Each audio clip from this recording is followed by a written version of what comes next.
안녕하십니까. 보이스피싱 사기 없는 밝은 세상을 만드는 유튜브 보이스피싱 백신입니다.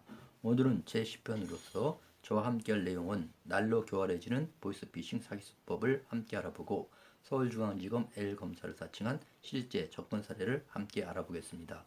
오늘 방송은 금융계좌를 가지고 계신 모든 국민들과 함께하고 싶습니다. 방송 중에서 꼭 기억하실 내용은 나의 개인 금융정보는 모두 사기꾼들에게 공개되어 있고 사기꾼의 금융지식과 수사 관련 지식은 전문가 이상이다입니다. 이제 사기꾼들은 010 번호를 쓰고 대한민국 사람이란 말도 있던데요. 2019년 3월 31일 YTN에서 보도된 내용입니다. 사기꾼 총책은 대부분 중국에 있고 한국에는 서버관리팀과 현금 수거팀으로 구성되어 있는데 조직원은 한국인 알바라고 합니다. 010 번호 발신이 가능한 휴대전화 유심칩을 개당 2 내지 3만 원에 사들여 국내 전화로 오인트로 발신지 번호를 조작 변경하고 070 번호를 010 번호로 변경, 중개하는 중개기기 설치소 악용 조직도 많이 있다고 합니다. 그러면 나의 개인정보는 모두 공개되었다는 말인가요? 저 역시 각종 카드나 SNS에 회원가입하면서 스스로 개인정보 제공에 동의를 클릭하였습니다. 신용평가 회사 직원이 개인금융정보를 돈을 받고 빼돌려 형사처벌된 사례는 뉴스에서 많이 보았을 것입니다. 사기꾼들도 취득한 정보 중에서 돈이 급하다고 생각되는 사람들을 선별해서 그 사람 상황에 가장 맞는 사기 수법을 선택하여 전하는 것이지요. 고객님께서 신청 가능한 최대 한도는 3천만 원이고요. 현재 대출 중인 연금리 4.5%보다 1.2%가 저렴한 3.3%로 할인 대출 가능합니다. 상환기간도 36개월에서 60개월로 연장 가능하고요. 불법적으로 사용된 내용이 발견되면 본인 명의 금융계좌 동결과 함께 불법 자금은 국고로 환수 조치될 거예요. 자금 조성 과정이 합법적으로 확인되면 그날 즉시 그 계좌로 이자와 함께 입금될 것입니다라고 협박조로 말도 합니다.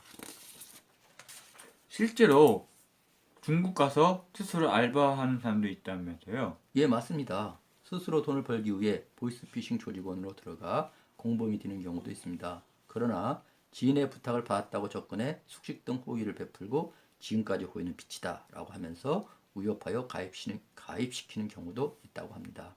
금융 관련 법령이나 실제 운영하는 제도 내용에 대해 은행 직원 이상으로 관련 지식이 형성될 때까지 강제로 교육시켜서 사기꾼들은 은행 직원보다 더 자세하게 알고 있습니다. 가짜 검사 수사관을 사칭하고 가짜 검찰 홈페이지도 만들어 악용하나요? 예, 맞습니다. 최근에 실명을 들어가며 서울중앙지검 검사와 수사관을 사칭하여 접근한 사기 사례를 함께 보겠습니다. 수사관을 사칭하는 전화를 해서 A씨를 불안하게 만듭니다. 중앙지검 김땡땡 수사관입니다. 현직 K은행 명동지점 이창훈 직원이 선생님 명의로 다량의 대포 통장을 만들어서 사기를 쳐서 손해보았다고 선생님을 피고소인으로 하는 소장이 접수되었습니다. 이제는 명령조로 무게를 담아서 지시하듯이 말합니다. 지금부터는 묻는 말에만 답하십시오. 선생님은 B씨로부터 고소당한 피의자임을 명심하십시오. 최근 2 내지 3년 내 신분증, 휴대폰, 지갑을 분실한 적이 있나요? A씨는 화도 났지만 불안한 마음이 생기기 시작합니다. 전화는 계속 끝됩니다. 생년월일 현재 보유 중인 은행 계좌를 알려주셔야 합니다. 선생님은 지금 B씨에게 사기를 쳐서 고소당한 사람임을 명심하십시오. 이 사건을 주의하시는 L 검사님 바꿔드릴게요. 가짜 검사가 전화를 바꿔서 통화하나요? 예, 맞습니다. A씨, 당신 사건을 담당하는 L 검사입니다. 당신의 사건 번호는 2019 형제 2374번입니다. 당신은 특급 가담자로 관리되고 있고 본 사건 또한 특급 비밀로 관리되므로 지금 통화 사실을 가족에게라도 발설하면 형사처벌 받을 수 있습니다. 저와 1대1로 통화를 해야 하고 형사소송법에 따라 전화통화 내용을 녹취하고 전화로 약식 조사하는 것입니다. 김일수 수사관이 A씨 계좌 내역을 분석한 후 연락을 줄 것입니다. 김일수 수사관 조사에 협조하여 주세요. A씨는 죄가 없는지 압니다. 사기범들을 체포하여 정의를 세우도록 도와주세요. 라고 말하는데 사기를 피할 사람이 있을까요? 사기꾼들의 사기 수법은 정말 교활하군요. 예. 이름 전화번호를 알아낸 뒤 조직원들이 수사관, 검사, 금감원, 조사관을 사칭하며 대역 전화를 합니다. 당신 명의로 도용돼 만들어진 계좌가 대포 통장으로 사기 범죄에 악용돼 조사받아요 합니다라고 접근합니다. 사기단은 가짜 사건 번호를 알려주고 이메일을 받아 가짜 사건 공문서와 의주영장까지 발송하지요.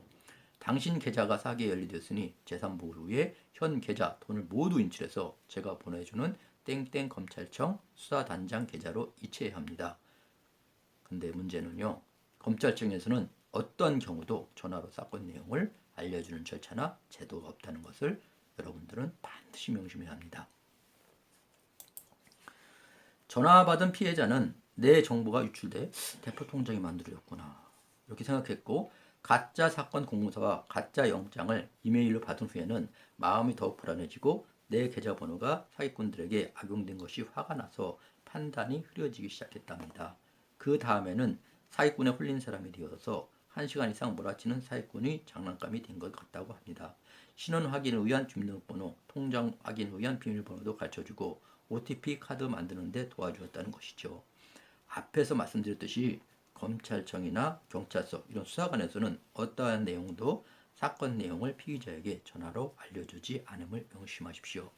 피해자 A씨는 말합니다. 아유 끔찍합니다. 그러나 지금 다시 전화와도 또 사기당할 것 같이 철저하게 사기를 칩니다.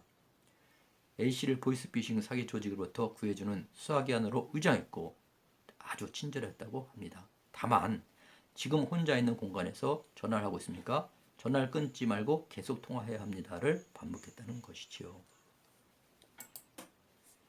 2018년 3월 18일 SBS 8시 뉴스에서 보도된 내용입니다. 1인에게 9억 원을 보이스피싱 사기친 내용입니다. 다음 시간 주제는 무엇인가요? 사기꾼에게 속아 이미 성공했다면 이렇게 해야 합니다를 함께 알아보겠습니다. 추워지는 겨울 날씨에 건강 조심하고 함께한 시간에 공감하시거나 힘을 실어주고 싶다면 구독과 좋아요를 꼭 눌러주세요.